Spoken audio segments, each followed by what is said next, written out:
Good evening, everyone. My name is Vicky McDonald, and it's my great privilege to be the State Librarian CEO of this fantastic library. I'd like to begin by acknowledging the traditional owners of this land and pay respects to their ancestors who came before them. The location of State Library is, of course, on Kurilpa Point, which is historically a significant meeting, gathering and sharing place for Aboriginal people, and we proudly continue that tradition today. I acknowledge and welcome our speaker for tonight, James Chin Moody, co-founder and CEO of Sendle, Ray Weeks, chairman of the CEO Institute, Robert Bryan, AM 2009, inductee of the Queensland Business Leaders Hall of Fame, members of the Library Board, the Queensland Library Foundation and the Business Leaders Hall of Fame Governing Committee, and of course our generous donors and partners, Crow Healtheth, Channel 7, Logan City Council, Morgans, NAB and RACQ. So thank you all for joining us tonight for another highly anticipated Game Changers conversation session.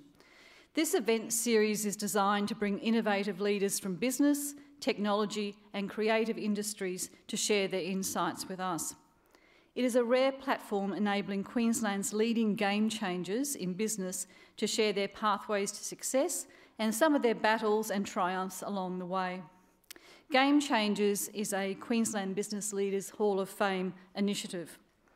Established in 2009 by the State Library, the Queensland Library Foundation and the QUT Business School, the Hall of Fame is focused on celebrating, recording and retelling stories of Queensland's outstanding business leaders and their many contributions to the development of our state.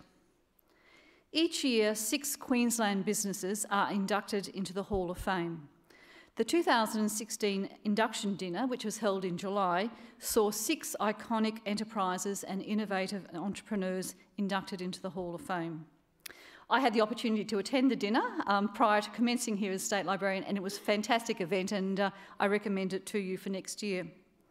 The 2016 inductees are Sir Manuel Hornibrook for his distinguished contributions to Australia's construction industry, Rod Wiley in recognition of his significant contributions to the public accounting profession and Queensland's economy, Margaret Mittelhauser for her groundbreaking achievements as Australia's first female stockbroker, North Australian Pastoral Company Proprietary Limited, recognising 140 years as an innovative cattle breeder, beef producer and leader in land care practices.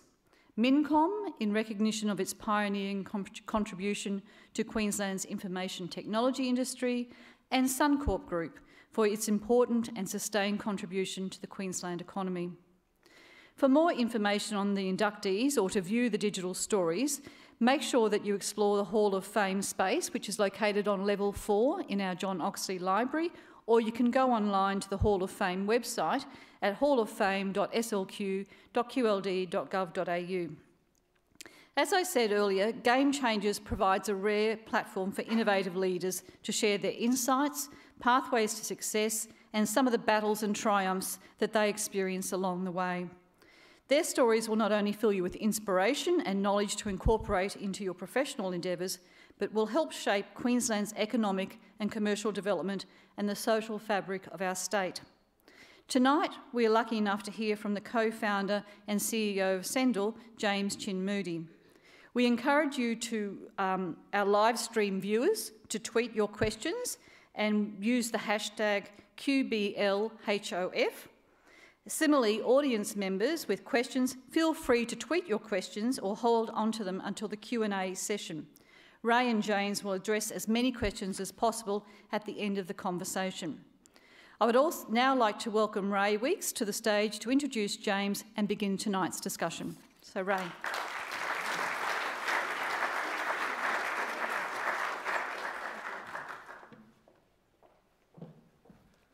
Thanks, Vicky, and welcome to our 3rd Game Changers event this year. You know, I was saying to James earlier, as I was driving in tonight, I was thinking about a time in 2002, 14 years ago, when I was announcing at a QUT Outstanding Alumni Awards breakfast, the QUT Alumni Young Achiever Award, 14 years ago. And as I was letting that audience know why James Moody was the award winner, I remember so clearly the hairs standing up on the back of my neck, back of my head, as with amazement at what this 26-year-old had achieved within 3 years after graduation. I was completely blown away with James' achievements in the international space industry. He was a leading member of the team that built Australia's first satellite in over 30 years. He had made major contributions to the international environment debate through his work with the United Nations and various international advisory boards and committees and commissions as well. It was an incredible statement of major awards, achievements, community support at the age of 26. I should say that James, he asked me not to say this, but I'm going to say it. I should say that James achieved the highest academic result ever obtained by an engineering graduate at QUT in its 30 years of existence. And the person he beat in achieving this great academic result is here with us tonight. And that's his father and professor. That's his father and professor in electrical engineering at QUT, Miles Moody. So welcome, Miles, as well.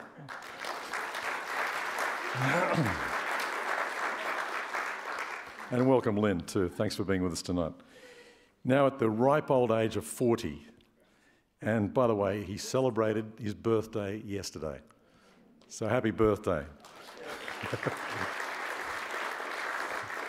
At the ripe old age of 40, he's really continued to make a remarkable impact in all his endeavours.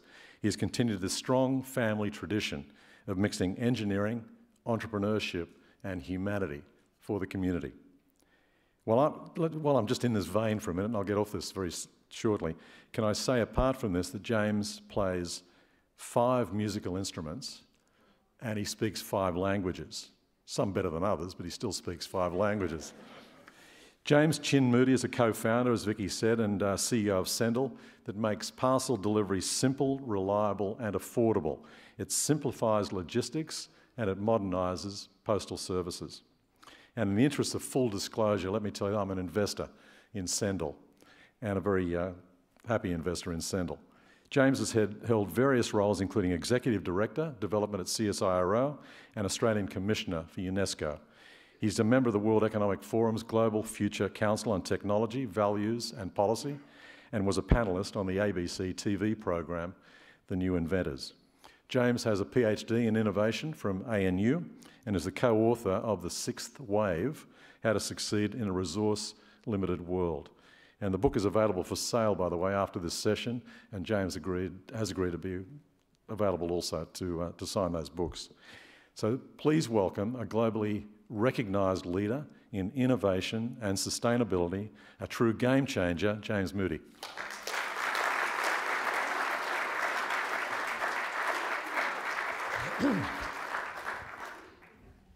I should say that James was asked to bring me a T-shirt, a Sendle T-shirt, but he didn't have one.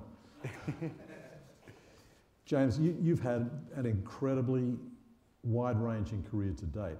And I just want you to give us a brief overview of your journey and also how this has led you to the work you're doing with Sendle today. Maybe just start by telling us about how your childhood shaped you and what were you like as a child. Then we'll get some confirmation over here. Yeah, look, a good question, Ray. Look, I think you could probably read into that background that I was a complete and utter nerd. Throughout my entire childhood. I was always, so I think my childhood, I was very fortunate. I had a wonderful childhood. I pretty much knew from the very beginning that I was going to be an engineer. I think I've never not known that I was going to be an engineer, mainly because I love to build stuff.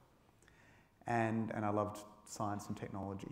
I was very fortunate to grow up in a family where I think we had one of the first computers that got brought home probably on the holidays from QUT, because that's where my dad worked. So I got to play with those in an early days. I got to really have, but on the other side, my mother was very creative and we'd always be building things and writing books and playing games and stuff like that as well. So I think being able to bring together the creative side as well as the very analytical side and the engineering side was pretty much something that I got to do as a young child and probably something that I'd like to continue to do. And I think trying to marry you might say the people and the technology piece together has been, something that I've always tried to do. So that's probably trying to sum me up. Yeah, sure. Well, just take us through some of the highlights of your journey to date. Probably one highlight was, wanted to be an engineer. Got the space bug. I watched Star Wars far too many times as a child. And when I was 17, I read about, through another program that I was in, I read about this program to basically go and do cosmonaut training in Russia. And interestingly, if you think about that, this was, I think it was 1993 or 94, Russia had just opened up, and the French space program had basically found a way of taking some French citizens to do cosmonaut training in Russia as a goodwill program between France and Russia. At the same time, I think the Russian space program just needed a lot of money because they were running out of money like anything. And they put out this invitation and said, would anybody else like to come? And I think no one else in the world was crazy enough to actually say, yeah, I'll do it as well. It was a lot of money to do it. But as a 17-year-old, it was like, you know what? Cosmonaut training sounds pretty fun. And so I was very fortunate. I fundraised, didn't I? I fundraised and I got sponsors and all this sort of stuff. We didn't have that much money ourselves and basically got to do it. And I was very fortunate. I had parents who would let a 17-year-old disappear into Russia back in 1994. And in fact, I think I managed to get one phone call out to say I'd arrived. But I think at that point, I think I learned a couple of things. One, I was really passionate about space.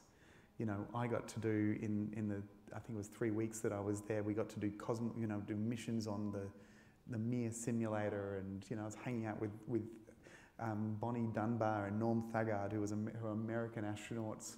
Like, we were all staying at Star City, in the same place, and Russian cosmonauts coming back. Anyway, so I learned about a passion, which was really great. I also learned in some ways, not to be afraid. I think there's a certain thing I call strategic naivety. Sometimes it is good to not know what you're really facing. But, Russia at the time was a pretty interesting place. I remember Star City had run out of milk, so we're having porridge with butter. All this sort of stuff, right? It was a really interesting place to go at the time. But I basically learned a little bit of fearlessness, I think, at that point. So with this book, The Sixth Wave, and let's just talk for a moment about Touche, and then moving from closing that down into the Sendle business. And also as part of that, talk about your urge, where did this urge to innovate, to build a business and take risks come from at such an early age? Yeah, well, I think so. I went from the space thing. I was fortunate enough to get a job as a systems engineer for Australia's first satellite in 30 years. Built that, launched it, which was great. At that point, my career took an interesting turn. I was headhunted by CSIRO to go and I'd already always had this hobby. At the time, it was more of a hobby around sustainability, around the environment. And I did a lot of tree planting at university. We had sort of things, and through that was, I think anybody who does a lot of stuff in space realises that we're just on one spaceship, right? We've got this tiny little thing called the atmosphere on that spaceship, and it's pretty precious. And you'll find the same sort of philosophy in a lot of folk who are a bit space crazy. But interesting, so there was all this space and environment sort of mix, and I was headhunted by CSIRO to go and work for their land and water division. The division was taking satellite data and turning it into environmental intelligence. I did business development for that, so I wasn't actually an engineer anymore. At that point, I was actually going into the business world. I did that for about 7 years, eventually looking after business development for all of CSIRO. And at that point, it was a really great sort of experience around, creating lots of new ideas. But in 2012, I had this realization, I guess, that I wanted to go back to building. I wanted to go back and build something. And the thing I decided to build, we had two young children at the time. And if anybody who's got children realizes that one thing that happens to you the moment you have a child is your net assets by weight pretty much doubles overnight, right? You end up with all this stuff, right? And we worked out that, and then you use that stuff for maybe 6 months or a year, and then that stuff is no longer useful to you. And so we actually started out, Sendle, what you see now as a business, didn't start as a logistics company. It actually started out as something completely different. It started out as a peer-to-peer giving network. It was called TwoShare. And what we realised was there's actually 100 billion things that get sold brand new every year that are not going to see their full lifespan with the original owner, right? Your kids' clothes and your golf clubs and your whatever it might be, all these things, sports equipment, the upgradables, stuff like that. So we created a network called TwoShare, which helped people to give this stuff to each other. In a space of about a year, we had about 50,000 people on this network that were all giving items to one another. And that was great. We were saving a lot of stuff from landfill. But the hard part was, and this is what got really interesting, and I think in business, you're very fortunate if you can find a really good problem to solve. The hard part of that entire giving network was getting the items from one person to another. So we started to try to say, how are we going to solve this problem of getting items from a person who has it to someone who needs it? So what do you need? You need to satisfy three things. You need one, it's got to be door to door. Because in giving, if you're not picking it up from somebody, they're not going to give again. Right? If they're lining up at a post office to send a package, it's just too hard.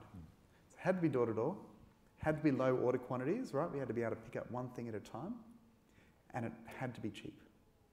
It had to be, we knew that it had to be under $10.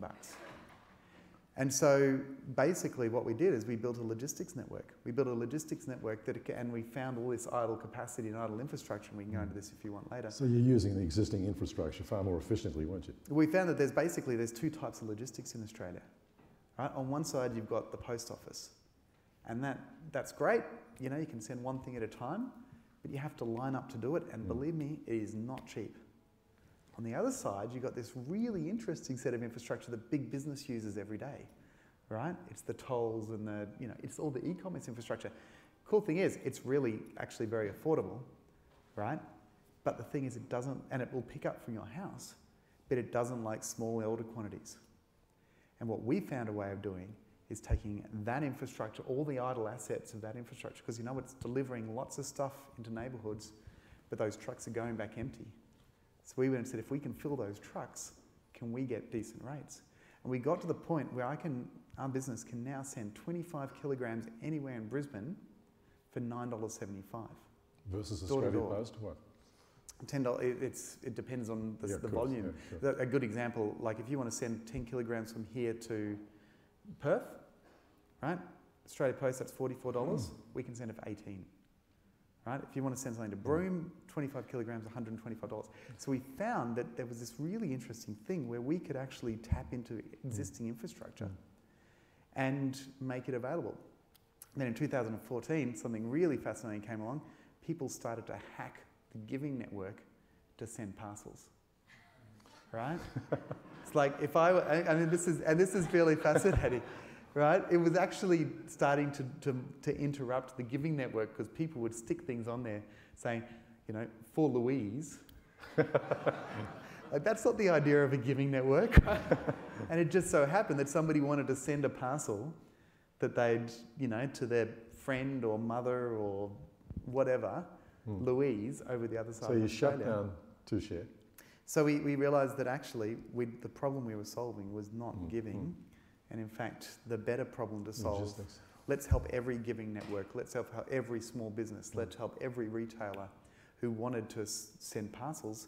And in fact, small business logistics was a vastly underserved market in Australia. James, I want to explore one thing, which is the way you shut down TwoShare. I think everyone should understand this because it was the way you closed TwoShare. You had 50,000 customers, effectively, or 50,000 individuals who had used the service. You had their names, addresses, major database. But what you said was, we're not going to use that. That's gone. That asset, no, forget that. Because you said we've got to go gracefully.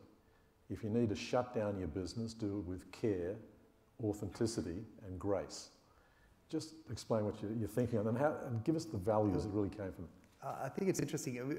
I mean, we did end up shutting down TwoShare. I learned a big lesson from that, which was firstly, we tried to run both businesses for a while at the same time, and I learned a really big lesson is that you cannot run two businesses at once, particularly not with the same team. And you know, you end up. I think there's a saying: if you try to catch two rabbits, you never catch either. Right? You know, it was definitely, we found that we couldn't do the giving marketplace and the logistics business together. But we tried for 6 months. And I learned a very big lesson around focus at that point. We can talk about that if we like. But so we came to this realization at the end of 2015. So it's only, gosh, is that really then? Amazing. 2 years ago. Yeah. Not even that, yeah. It was May 2015, really. Yeah. And we basically started to, that's when we started Sendle, in the middle of last year. Yeah. But we came to this realization we wanted to just shut it down. We wanted to do it before Christmas because we wanted to start the next year fresh. But we said, if we're going to do this, we have to do it the right way. Because there was a lot of love. It was actually a really hard, I'd poured 3 years into this business. My team had, we had a whole community built around this.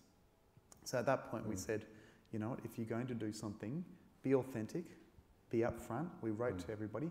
But more interestingly, we actually had a whole lot of people who came up to us and said, hey, can I buy your database? Hey, can I do this sort of thing? And we made a very clear thing. You know what?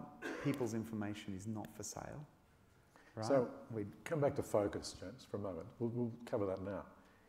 What would be the one piece of advice you would give everyone in the room?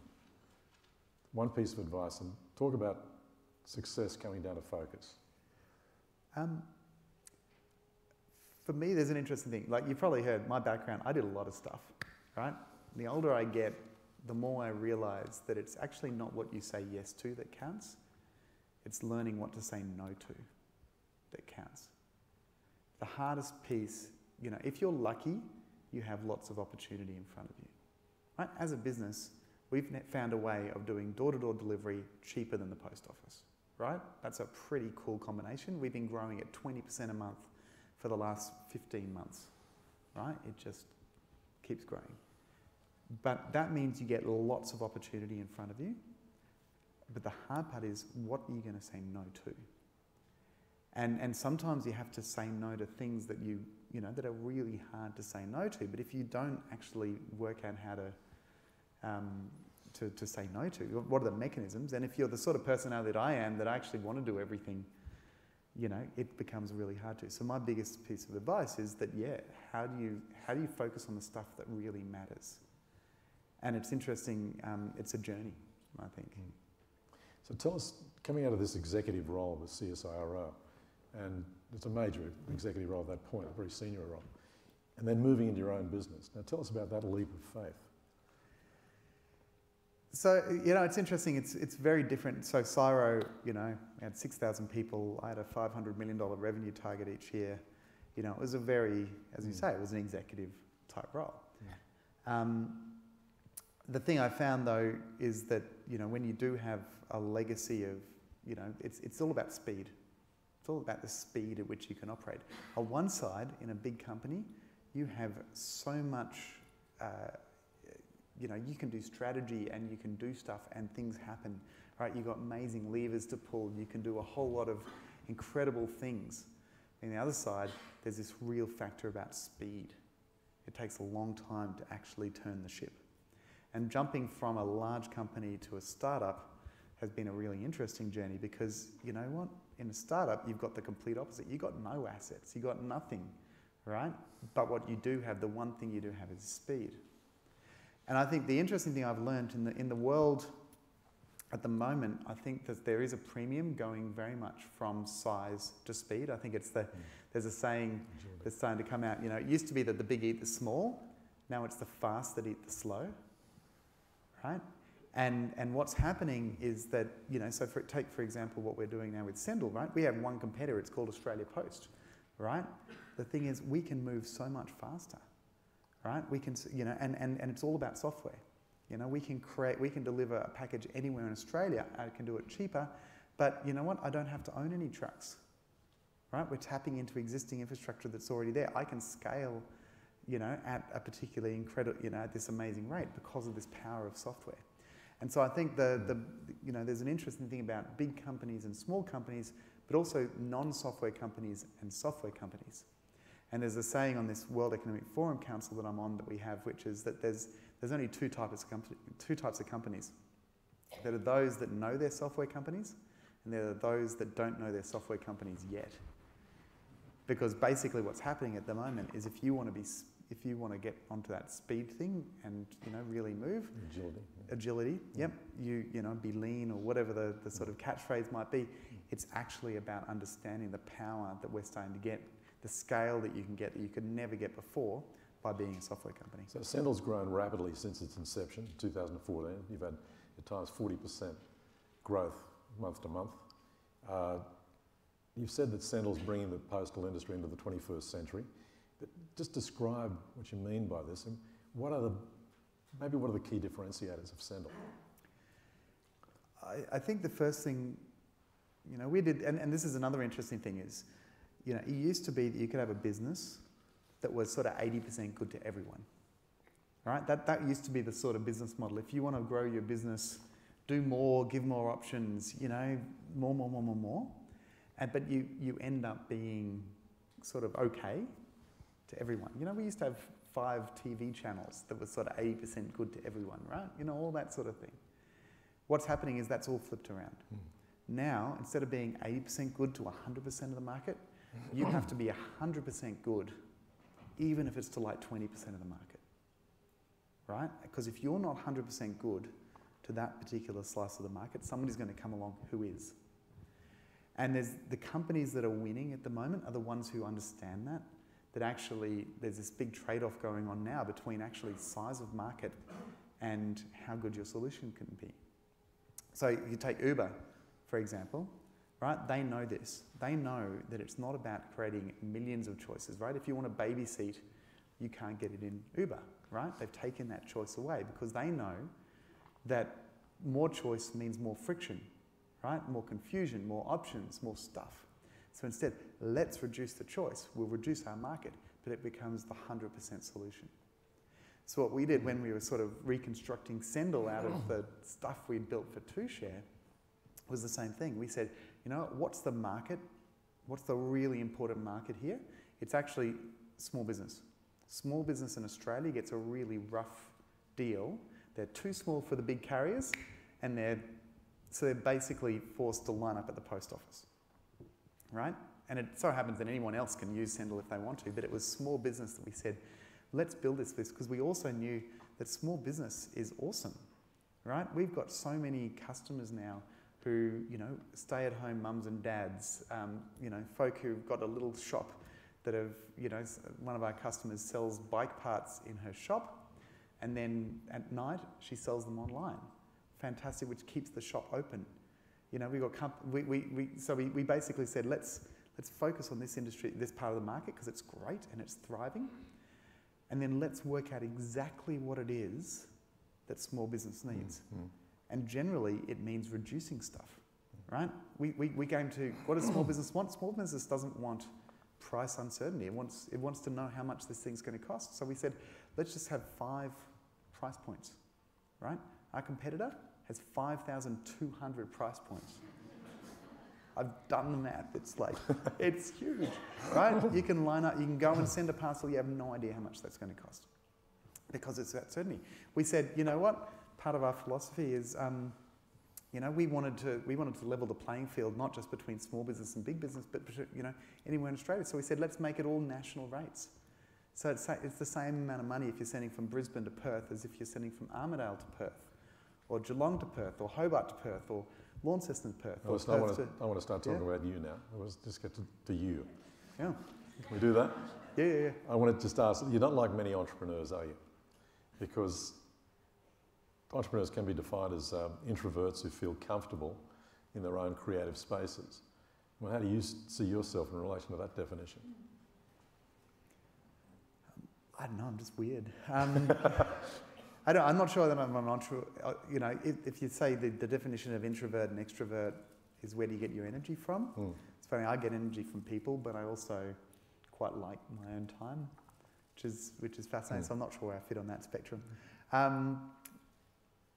For me, I'd probably rephrase it as, you know, the best entrepreneurs that I meet, what is entrepreneur? It's like all these words, that are the ones who are really focused on solving a problem and can build a team. And prepare to take risks. And take some risk and build that team to solve that problem. Okay, now looking back, what do you know about yourself now?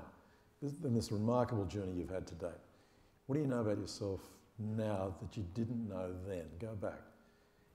What have you discovered about yourself as part of this journey to where you are today? What's the mindset? You know, I'm always discovering stuff about myself. You know, I look back at James 15 years ago and think, gosh, he tried to do too much stuff, and probably let people down because he was trying to do too many things and all that sort of stuff. Like I think it's interesting, as a company, we have a set of values by which we recruit. And in some ways, and these values, just, you know, and every single person goes through this filter, because I think it's about people first and then skills. Humble, honest, happy, hungry, and high achieving, right? Energetic. Sorry?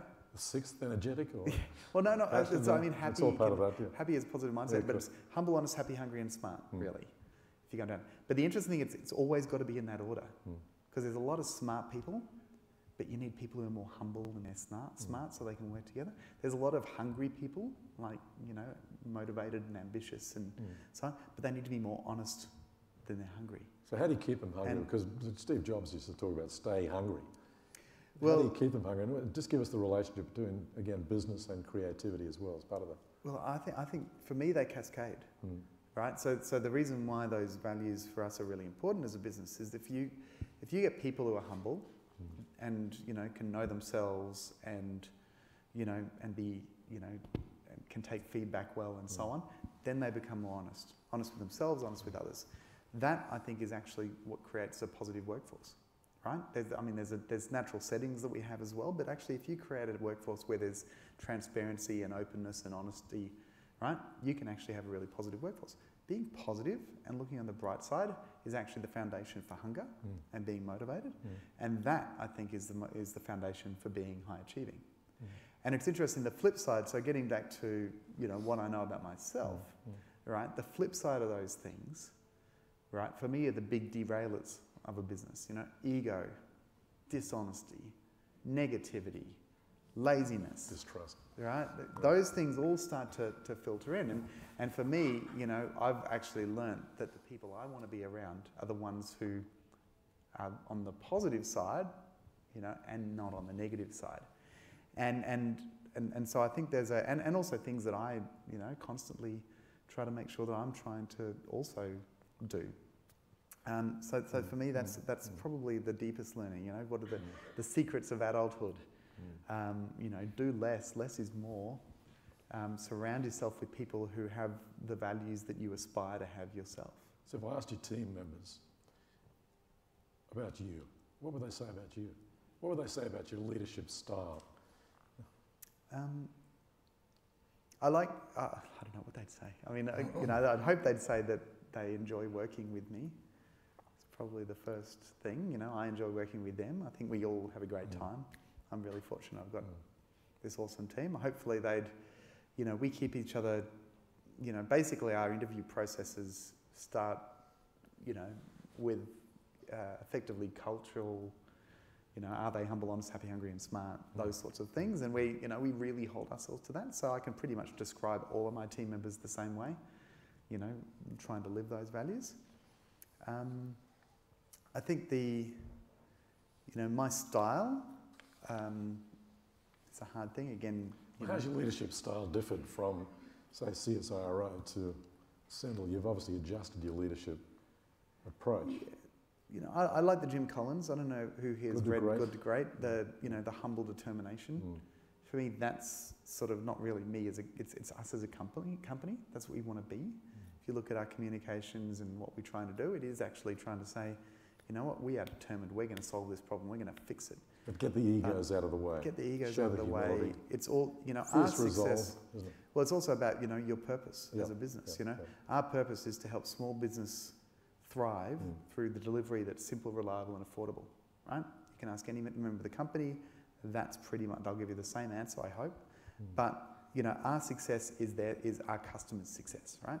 We have defined our success based on when our customer actually succeeds. And we measure everything.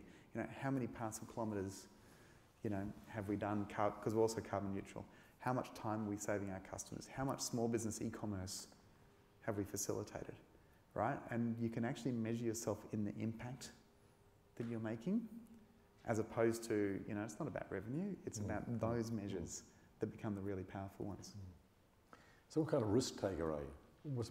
Just describe your appetite for risk. It's funny, I learned a lot from Megan Clark, who was my former boss at CSIRO, and she had a great way of thinking about business and risk, you know, which I sort of bring into the Sendle way, and it's basically it's upside and downside. Think about everything in terms of upsides and downsides. So on one side, what are the upsides for your business, right? These are the big bets that you're making to make you really grow, right? They're great. But if you are not doing those, also mindful of your downsides, then you can be in a lot of trouble. So we actually try to keep our headspace around, you know, here are the 3 big upsides that are coming, but also here are the 3 big downsides, right? These are the 3 things that could torpedo our business. What you want to do, and actually the best way of taking risk, is if you've got your hand on the downsides, right? If you've really, you know, as you used to say, you've got your paw down on the downsides, right? And make sure you've covered them off, you know, and in CSIRO it was like, let's make sure nobody is ever going to get killed, you know? No, you know, it's like occupational health and safety. It's some of these really important things. Like, let's get our, you know, for us it's team engagement, right? It's one of the most important things, that we want to have a team that really loves doing what they want. You know, get your hand on those downsides, make sure you're managing them. That frees you up to really think about your upsides. And I think that, again, the risk-taking, so I don't know where that puts you in risk-taking. On one level, it makes you very risk-adverse, because you're trying to say, I want to get my paw down on those downsides, because that actually allows me to take bigger risk on the upside. And it frees my mental space to go and actually take, you know, make some really big bets, knowing that I'm actually not betting the company. So what drives you? Is there a central purpose or burning desire? What drives you? It drives me as an individual. You know, for me, I love solving problems. You know, that's my, you know, I think it's really fortunate. And if anyone ever is thinking of starting a company, best thing you can do is to really find an awesome problem to solve. You know, particularly one that's super painful for someone. Like, really, this was the fundamental decision that we made around Tushare versus Sendle. Which of these 2 businesses do we want to focus on? We realised that actually the problem that Sendle was solving was more painful than the problem Tushare was solving. Like, it's painful to have something on a shelf and then see it go to landfill, but it wasn't nearly as painful as lining up at that post office, right? And I could tell from everyone nodding that you all agree, right? It was a really fascinating thing where you just realised that the problem was better. So the quality of the problem is one of the most important things. And again, for me, that aligns very much with my nature as I like being an engineer. You know, what's the difference? You know, engineers are there to solve problems, right? It's a big difference between, you know, like in science, we talk about there's 2 types of science. There's curiosity-led, right, which is more the normal science sort of world, where you're trying to say, hey, I really want to understand how shoelaces work, you know, and that turns into superstring theory, you know, which it sort of did, right? And then there's the other side, which is I want to solve problems, which I call mission-directed research, which is the more CSIRO one. Here's this awesome problem. How do I find solutions? What's the knowledge I need to solve that problem? For me, I'm the mission-directed part of the world, which is the engineering part of the world, which is finding those good problems. I'm just very fortunate that I've found some problems to solve, and we found a really good one to solve right now. Let me come back to Sendle for a minute, because you've had this remarkable growth to date, and it's just accelerating. Your growth strategy, let's just talk about that for a minute. Are you looking at adding other products? Are you looking at, what's your thinking in the next 3 years? I think it's interesting that, again, I've learned a lot Ms. Jenny, the way we're structuring businesses these days is quite different, I think, to previous ones. And probably to answer that question, I'd just give you my mental model of what a software company, or indeed, again, I think all companies are sort of turning into this at the moment, what companies are starting to look like. And in the old days, it used to be product market fit, right? It used to be that, here's my product, here's my market, let's try to get them to fit. Interestingly, I think we've realised, and there's this great book that I can fully recommend to everyone. It's like the Startup Bible. No, it's a terrible book. I wouldn't read that one. It's too old. But basically, it's called Traction.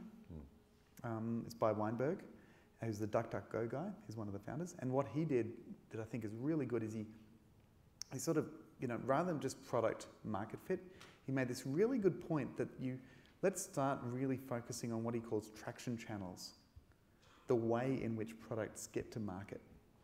And the cool thing about this book is that they basically go and they divide it and they work out there's 19 traction channels that exist.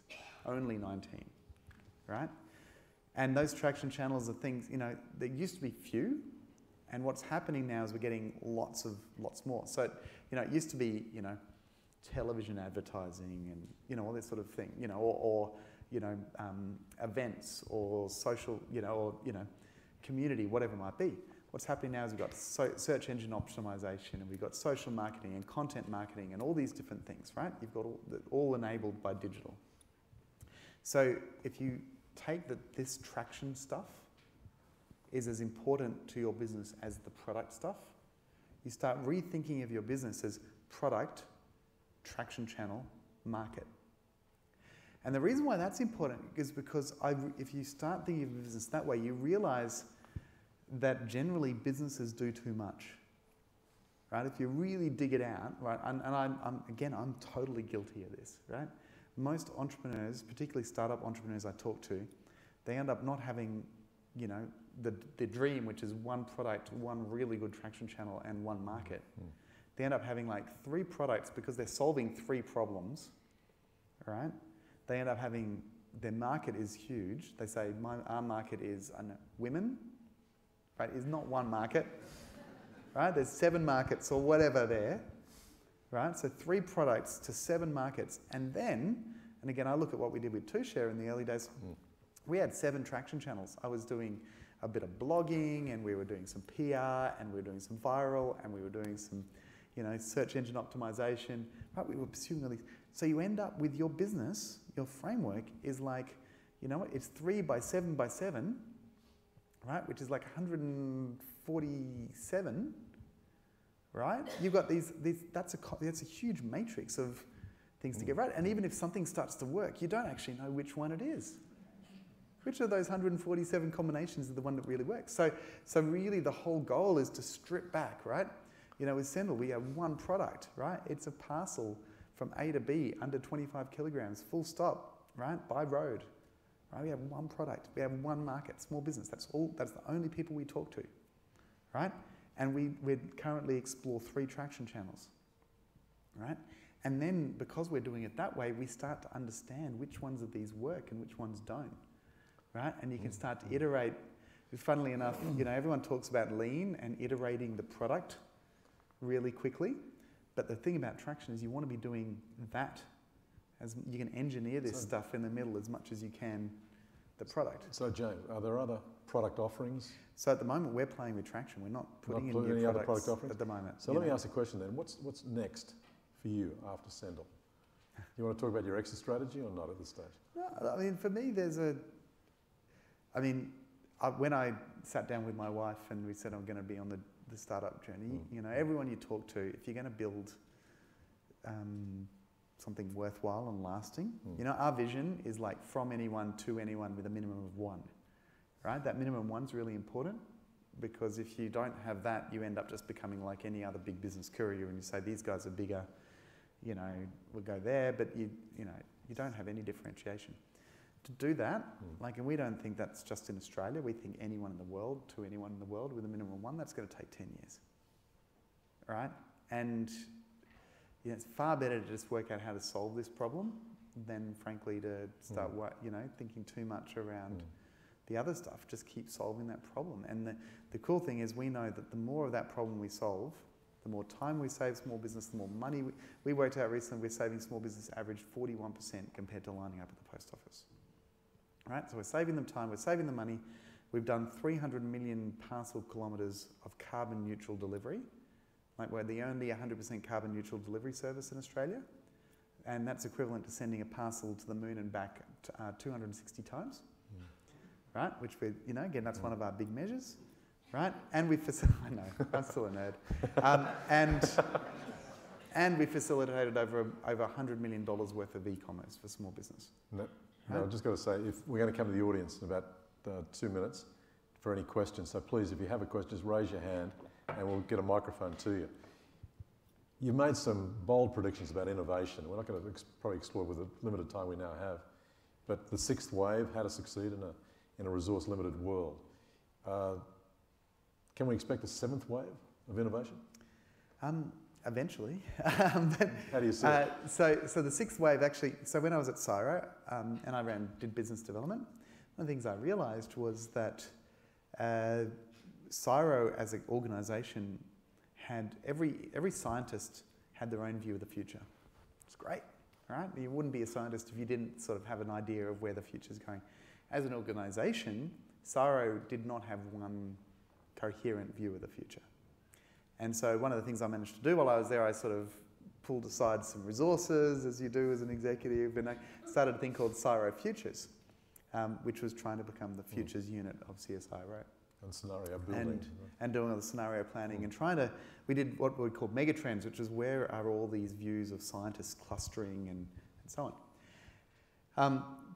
So I got very much into the future space with that. The other thing is when I did my PhD in innovation theory, there was this really cool sort of set of, what do they call it? Maybe just a theory, right?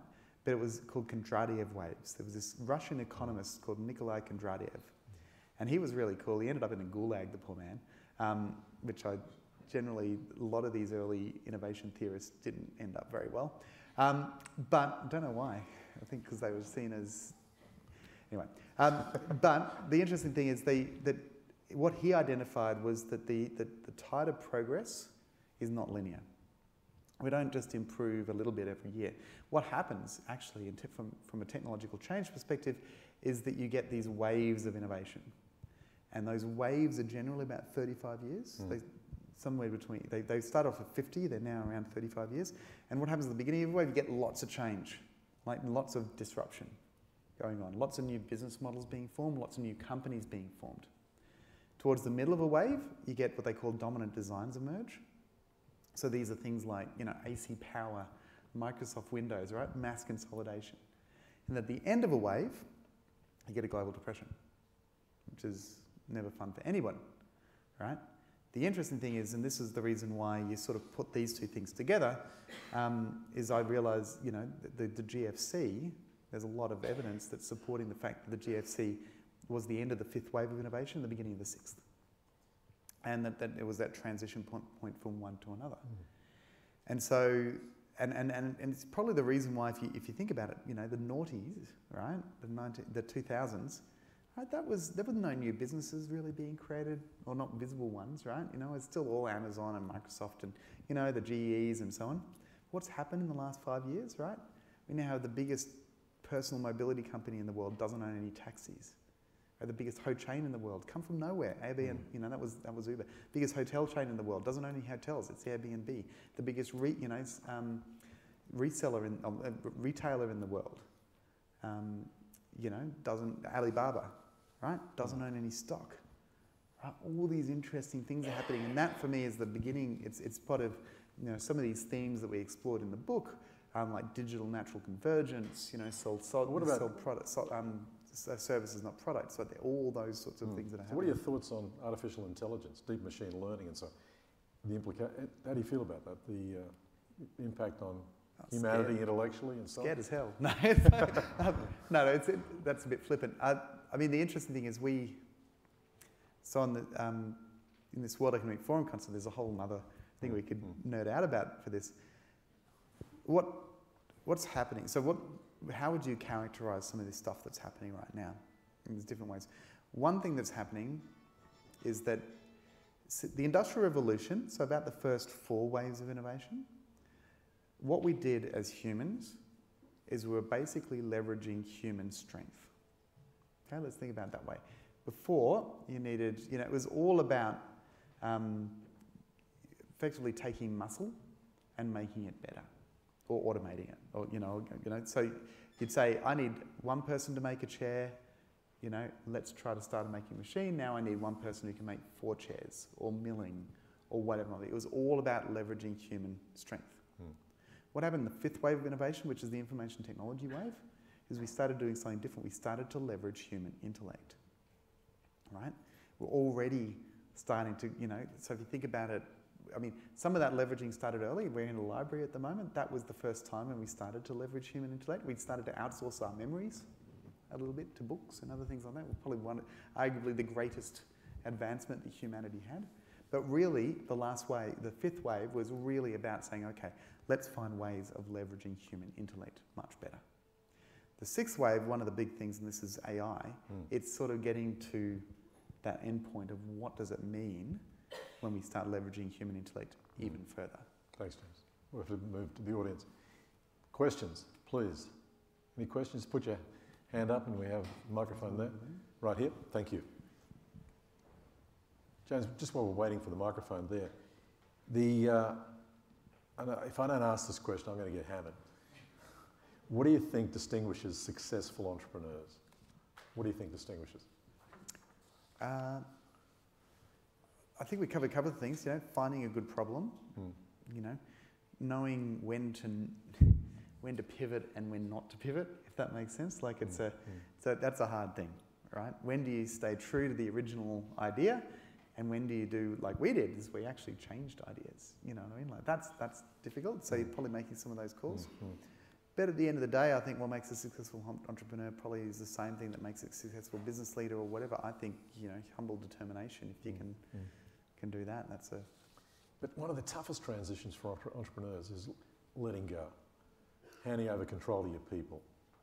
How are you going on that score? I work on it every day. But no, look, I think it is hard. You start, for me, the entrepreneur, the startup journey, I've seen a great analogy. In a large business, the metaphor is you're on a hamster wheel, right? Same thing every day. If you're not careful, startup journey, you're pushing a rock up a hill, right? Which one of those do you want to be on, right? Because both can be hard and both can be, whatever it might be. But for me, the startup journey, that pushing that rock up a hill, it is, you start off and you're the only one, right? In some ways, I think of it, you're like wearing every hat. You're the CTO, you're the CFO, you're the CMO, you're the C-everything-O, right? And your journey is basically going down that thing and trying to work out how do I get resources to take hats off and give those hats to other people. And in fact, you're successful when you start to take off. I'm very fortunate. I found a wonderful co-founder, or 2 wonderful co-founders, one to whom I could give the CTO hat and one to whom I could give the CMO hat. So Chief Marketing Officer, Chief Technology Officer, and I trust them, to the end of the world. And that, for me, is... That's good, that's good. Thank you. So earlier on you spoke a lot about speed and about it's either the fast ones are consuming the slow ones. So with big businesses and particularly old businesses who have, decades, if not centuries of political hierarchy, how do they pick up the pace and keep up with the pups? And what happens if they don't? Yeah, great question, because it's like, there's a whole consulting industry now that's been built around agile and all that sort of stuff. How do you bring this? Look, it's really hard because you've got so much inertia in some of these large companies. And I think that there's a couple of ways you do it. You create burning platforms like IBM did. You completely change your business model. IBM went from a product company to a service company, and they got a lot more agile that way. You have a leader who's probably, I see this happening with NRMA at the moment, somebody who's coming from digital, making some really tough calls, getting rid of lots of things to get focused. You should say you're a cornerstone investor. That was, I know about them because they were one of our investors. Yeah. And they're doing a great job basically trying to say, you know what, we were doing everything, now we're going to do less. That's one way of trying to take a company. But yeah, I feel, you know, again, now that I've seen it from this side, right, where we release, you might not see it, but like literally probably twice a week, we are releasing a new product or a new thing into the system. Some companies, even software companies, do that on a monthly, a quarterly basis, right, where they have these release trains and whatever it might be. We're doing it twice a week. You know, that, try to build that from a company where you've got all this legacy is really, really hard. Again, doesn't mean you can't aim for it though. And that's probably where you then start to say, okay, how do I rethink the company? But generally you want some sort of external shock, or you want some sort of, you know, different operating model to do it. Question here. Thank you.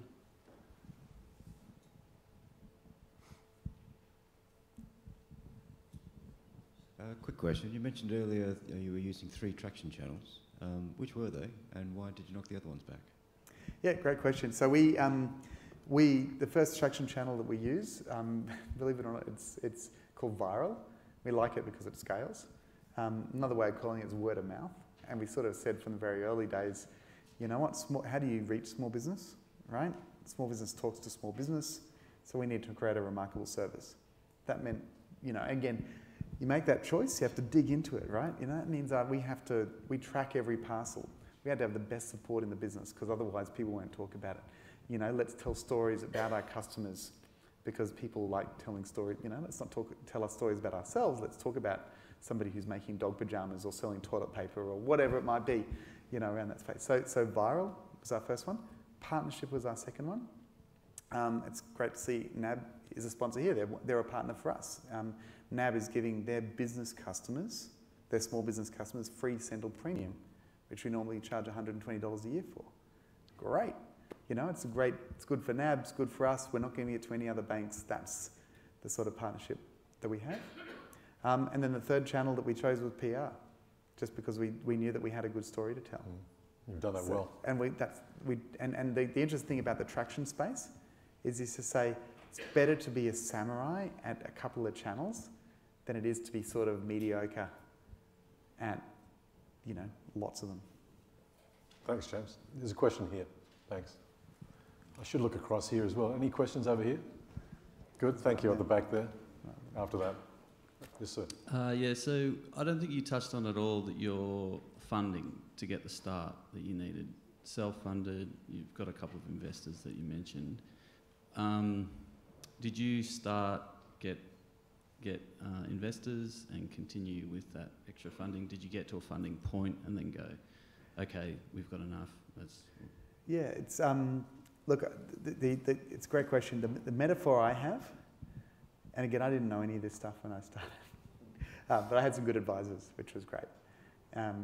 The metaphor I have for a startup funding journey is a little bit like sailing. And what I mean by that is you start off and you're a little rowboat, you're probably by yourself, and what you're trying to do is you're trying to get to the next waypoint, right?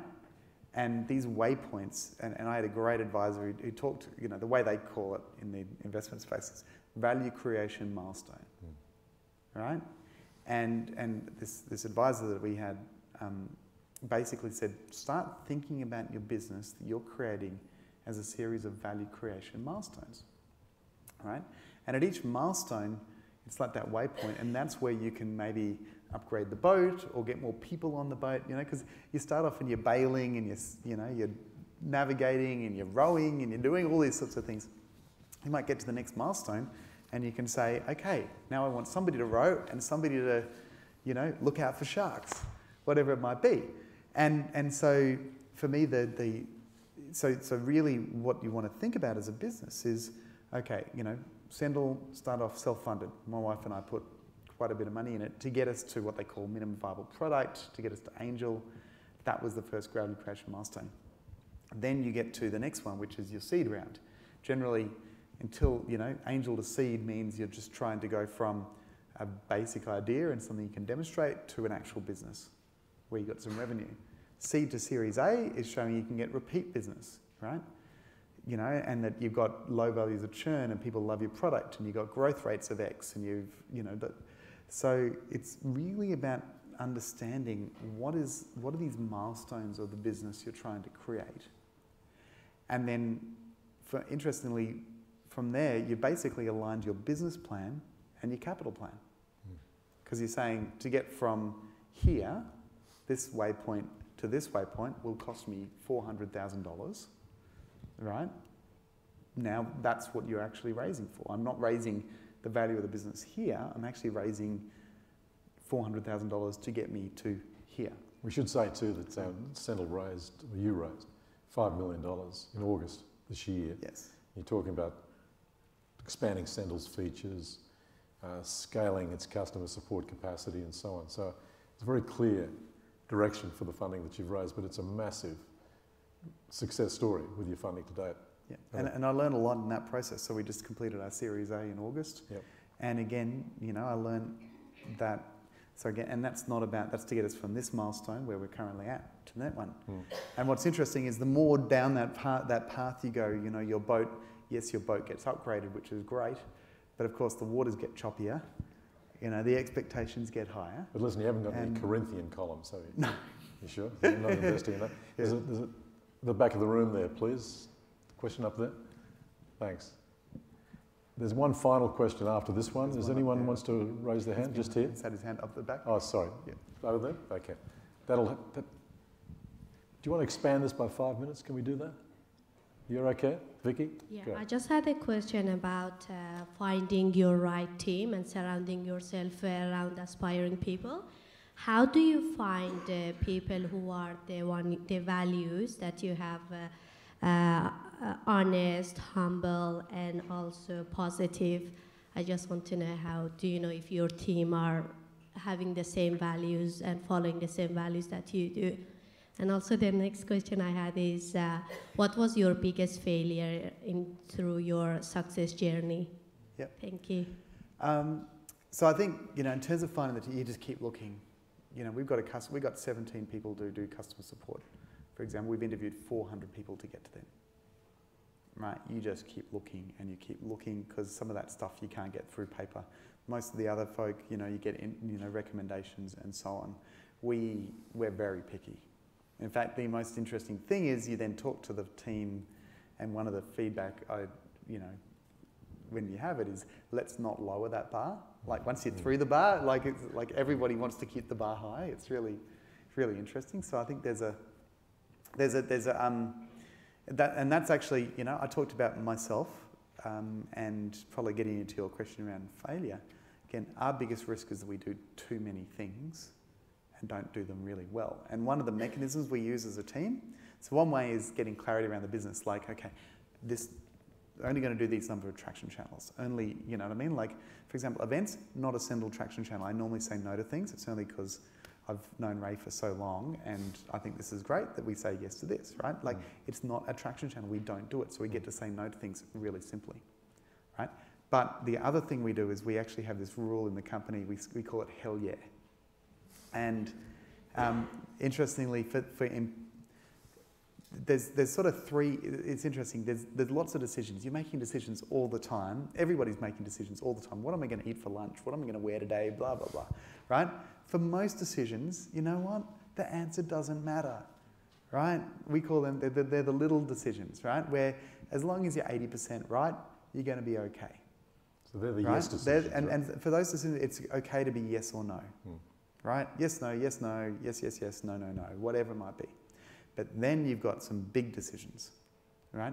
And generally, my definition of these things, because again, I'm still a nerd and think about these things, it's the decisions that it's hard to reverse, right? The decisions that are hard to reverse for life or business or whatever it might be. You know, who are you going to marry? What member of the team is going to be, you know, who's going to come into your business? What market are you going to focus on? Who are you going to let invest in your company, right? All those sorts of things. They're very much one-way decisions, right? Once you've decided you want to focus on small business, it's very hard to say, you know what, we're going to change our mind, we're going to focus on large. No, you got to stick with that. That's right. And so for those big decisions, you know, the one-way decisions, we actually think that there's 3 answers to every question. There's yes, there's no, and there's hell yeah, right? And interestingly, for the big decisions, if it's only a yes, right, that's a no, right? Do you want to marry me? Yes. No, it's got to be hell yeah, right? And we actually have a process of, like, literally for the big things, if anybody says this is a hell yeah decision, it's immediately a hell yeah decision. It's immediately elevated. Just if any member of the team thinks it's a hell yeah decision. For recruiting, every single recruit has to be a hell yeah, right? And around the people, and for everyone who's interviewed that person, right? And we keep talking until it's hell yeah. So you can actually do that stuff, and that's getting, working out what the big decisions are versus those little decisions that we might know, and creating an extra level of diligence around them can make a big difference. James, we've got 2 more questions I'm going to ask. There's one right here. Thank you. And we had the guy at the back. And the guy at the back too. You've been putting up your hand for a while, so we'll get to you James, as well. Congratulations on your success with Sendle. You mentioned that the business is carbon neutral. Just interested in how important that is for your customers versus, say, price or speed, that sort of thing. And also just a general comment on, say, environmental awareness in Australia generally. So it's interesting. We were carbon neutral from day one because we came from the Giving Network, where we said, you know what, we're here to stop stuff going to landfill, and it doesn't make sense if you're stopping stuff going to landfill, yet you're emitting all this carbon dioxide in return. So we actually just built it in. The cool thing was, as we started to scale the business, we also realised we had enough margin to play with to basically say, you know what, we're going to be carbon neutral for every single delivery. In fact, we're more than carbon neutral because coming from the environment industry, I know the environment industry can be the harshest critics of other members of the environment industry. So we actually offset every package as if it's going from Brisbane to Perth, right? Even if it's going from Brisbane to Brisbane, it's going from Brisbane to Perth as far as we're concerned. So we're way over. Now, interestingly, to your point about environmental awareness, we often don't start with that because most people, when they think about carbon offset, they think, oh, it's going to be a premium, expensive service. We generally just sort of say, you know what, you come to us because it's cheaper and more convenient, and then we say, oh, by the way, do you know you now got a carbon neutral delivery? Your business is doing carbon neutral delivery service, and here's a logo you can stick on your website if you really want to. And it's amazing, everybody, so many people, that's a great response. If we started and said, hey, Sendle Australia is only 100% carbon neutral delivery service, and 10% of Australian carbon emissions are transport and logistics, and this is actually a really important thing, right? We'd probably end up, not turning folk off, but we'd send the wrong message about what the business is, which is about convenience and price as much as it is about that side of things. Thanks, James. There's one more question right here. Thank you. And we'll wrap it up after this question. Thanks for that.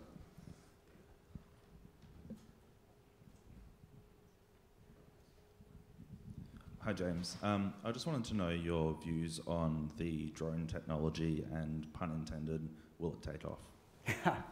Good question. Look, I think in parcels, right? So there's drones for whole lots of things, surveillance and so on. So I'll narrow it just down to drone for delivery. I actually think there's 2 things. In delivery, you got 2 choices. You got cheap or you got fast, right? We're in the cheap space. I'm not trying to do overnight or whatever it might be. For things you want fast, that's like food and legal documents and livers, right? Those sorts of things. Drones are going to be great, right? Fast and expensive. For slow, weirdly enough, we're going to have automated things, but they're probably not going to be flying. They're probably just going to go along the road like everything else. And they're called motos, or I don't know, they'll work out words, but they've already started to see some other sort of little things like that. So there will be, this industry, just like the AI question earlier, we're about to see over the next 5 to 10 years mass automation of a lot of stuff. We're already starting to see it in driverless cars. It's going to start off with driverless freight absolutely first. It's not going to be the local stuff. It's going to be the long haul stuff going between cities where you'll have all these driverless trucks on the road, easily within 5 years. They'll be shipping stuff long haul, and then it will be interesting to see how it starts to progress. In our industry, though, it's going to be on the road, it won't be flying. Please thank James Chin Moody.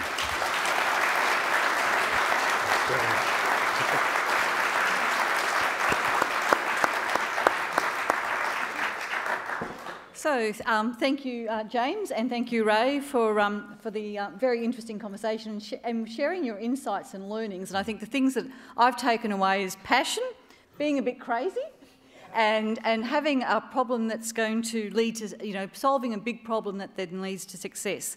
As Ray mentioned earlier, we've got James's book, The Sixth Wave, How to Succeed in a Resource-Limited World, available tonight on site in our pop-up library outside on the Queensland Terrace. And as Ray mentioned, James is happy to sign that for you. For those of you who'd like to revisit the conversation or share it with friends or colleagues, the webcast and the transcript will be available on our State Library of Queensland website within the next week or so. Also, if we've got some entrepreneurs or startups sitting in the audience with a big idea that they'd like to turn into a success story, I suggest you have a look at our Business Studio. We'll give you some information on Business Studio on our State Library of Queensland website as well. So once again, I'd like to thank you all for being here tonight and supporting Game Changers and the Queensland Business Leaders Hall of Fame. And I invite you to come along to our final Game Changers conversation in 2016, which will be on the 3rd of November, where Ray will be speaking with Kim McCosker, author and entrepreneur, and best known for her international best-selling book, 4 Ingredients. So the cookbook I'm sure you're all familiar with. So that's Kim McCosker on the 3rd of November.